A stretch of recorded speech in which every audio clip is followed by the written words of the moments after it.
पर पार्टी आपने भाजपा ही क्यों चुनी? देश का सबसे पुराना राजनीतिक दल है कांग्रेस। कांग्रेस का हाथ गरीब के साथ का नारा जाने कब से चला आ रहा है।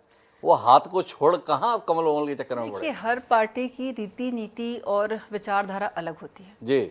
मेरी जो विचारधारा है वो कहीं ना कहीं कांग्रेस से बिल्कुल मैच नहीं करती और वो पूरा बीजेपी की ओर आती है।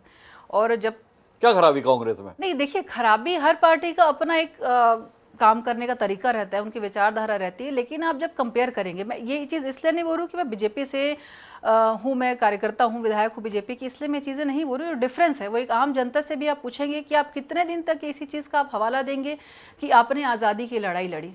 आज़ादी की लड़ाई में बहुत सारे ऐसे अनदेखे चेहरे थे जिन्होंने सामने आकर कभी कैमरे के नहीं कहा कि हम आज़ादी के लिए हम लड़ाई लड़ रहे हैं। उसमें भाजपा के भी कितने ऐसे इतिहास आपको देखने को मिलेंगे जो पैरेलली आज़ादी के लिए लड़ाई कर रहे थे, लेकिन कभी उन्होंने उस चीज़ का दिखावा नहीं किया। कितने सारे ऐसे बोलना चाहिए आज़ादी के बाद में कुछ जो समझौते हुए, कुछ जो बंटवारे हुए, कितनी सारी ऐसी चीज़ें जो पैरेलली एक दाग के रूप में आज तक के सामने पार्टी के साथ, दूसरी पार्टी के साथ, कांग्रेस पार्टी के साथ जुड़ी है।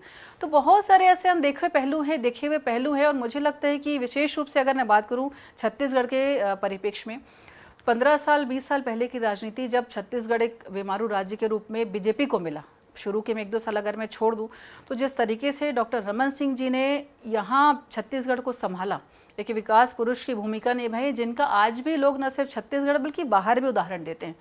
दूसरा उदाहरण मैं देना चाहूँगी हमारे नरेंद्र मोदी जी का, जो 3 बार के मुख्यमंत्री रहने के बाद जो प्रधानमंत्री की भूमिका में जब वो आए, तो पूरे भारत के परिप्रेक्ष्य में जिस तरीके से उन्होंने एक अभियान छेड़ दिया, जिसमें न सिर्फ बुजुर्ग, न सिर्फ युवा, बल्कि एक एक महिला, एक एक बच्चे को उन्होंने जोड़ा है। तो कहीं ना कहीं एक विचारधारा है जो लोगों तक, आम जनता तक के पहुंच पाई है। तो मुझे लगता है कि निश्चित ही आज भी अगर किसी को आप ऑप्शन देंगे, किसी यूथ को, कि आपका यूथ आइकॉन कौन है और किस पार्टी में आप जाना चाहेंगे, तो मुझे विश्वास है कि 80% लोग आज ही भारतीय जनता पार्टी का साथ देंगे।